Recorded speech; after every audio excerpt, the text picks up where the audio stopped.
जानकारी के लिए रायपुर से हमारे संवाददाता राहुल पाली हमारे साथ जुड़ चुके हैं। जी राहुल जी, कांग्रेस पूरी तरीके से चुनावी मोड में है।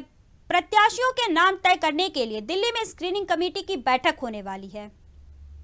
बिल्कुल देखिए संजना, जिस प्रकार से लोकसभा चुनाव आ रहे हैं, जितने नजदीक होते जा रहे हैं उतना ही कहीं ना कहीं पार्टी एक्टिव नजर दिखाई दे रही है। तो इसको लेकर के लगातार जो है बैठकों का दौर का जो सिलसिला है राजधानी रायपुर में भी देखने को मिला है। अब जो है सभी जो नामों को लेकर के जो पैनल बनाए जा रहे हैं उसको लेकर के जो है तैयारी की जा रही है। पिछले दिनों अगर बैठक की बात की जाए तो प्रभारी जो सचिन पायलट हैं वे लगातार जो है सभी जो पूर्व मंत्री हैं, कद्दावर जो नेता हैं, उन सभी से मुलाकात की है, सभी से 1-to-1 चर्चा करते हुए नजर आए।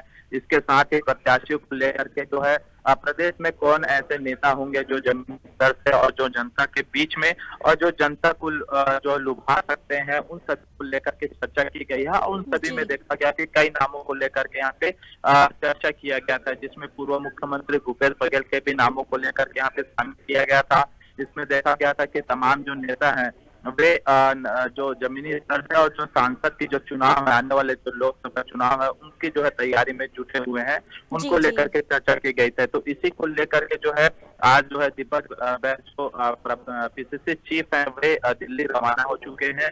वे दोपहर 1 बजे जो बैठक होगी उसमें स्क्रीनिंग कमेटी की बैठक में तमाम जो दिल्ली के कांग्रेस के नेता हैं उन सभी से जो है बैठक में शामिल होंगे और चर्चा करेंगे कि छत्तीसगढ़ में कौन कौन से ऐसे नेता हैं जो लोकसभा के जो है जो तैयारी को लेकर के जुटे हुए हैं और जो प्रत्याशियों के नामों में जो जिनके नाम शामिल हुए हैं उन सभी को लेकर के चर्चा की जाएगी। तो कहीं ना कहीं लोकसभा की पूरी तैयारी है। इसमें जो है देखा जा रहा है कि आज स्क्रीनिंग कमेटी के बैठक में सभी के नामों को जो पैनल लेकर के दीपक भाई जो जाएंगे उसमें मुहर लगने की जो है संभावना जताई जा रही है। हो सकता है कि जो आचार संहिता से पहले जो है जो कांग्रेस है वे छत्तीसगढ़ प्रदेश के जो सीट हैं उन सभी के प्रत्याशियों के नाम सामने ला सकते हैं। जी राहुल जी, अगर हम बात करें प्रत्याशियों की तो जो कांग्रेस की लिस्ट होगी उनमें किस तरह के प्रत्याशी रहेंगे? जो युवा प्रत्याशी हैं उनको प्राथमिकता दी जाएगी या फिर पुराने प्रत्याशियों को?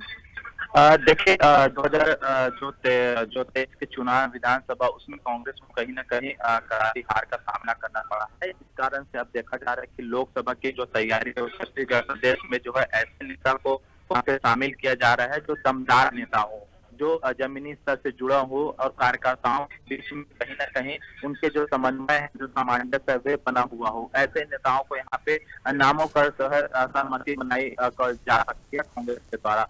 और युवाओं के फोकस की बात की जाए तो युवा नेता भी कांग्रेस में कहीं ना कहीं एक्टिव नजर आते हैं। जमीनी स्तर की बात करें या जो सरकार के जो कार्यकाल रहे हैं उसमें जब युवा नेता की बात की जाए तो तमाम ऐसे युवा नेता है वो योजनाओं के तहत जमीनी स्तर